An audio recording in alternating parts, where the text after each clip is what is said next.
Okay, so here we have the second iteration of my crown shaker. Once again, 3 components: lid, cup, and container for the IPA.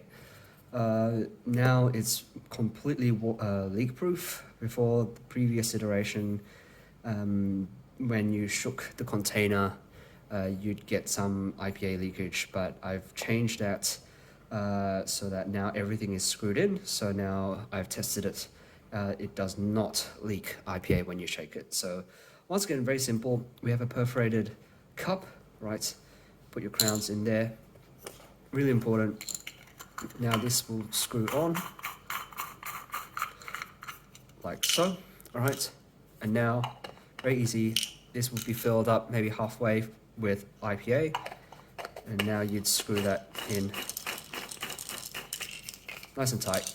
And it's a bit smaller than the original version, and a little bit lighter. So now it's really, really easy to use. It can be definitely done in one hand, half a minute, and then you can unscrew everything out. Very, very simple. Definitely a big improvement over my previous design. And yeah, hopefully you guys can download it. Let me know what you think. And yeah, enjoy. File is free for download on my printables account.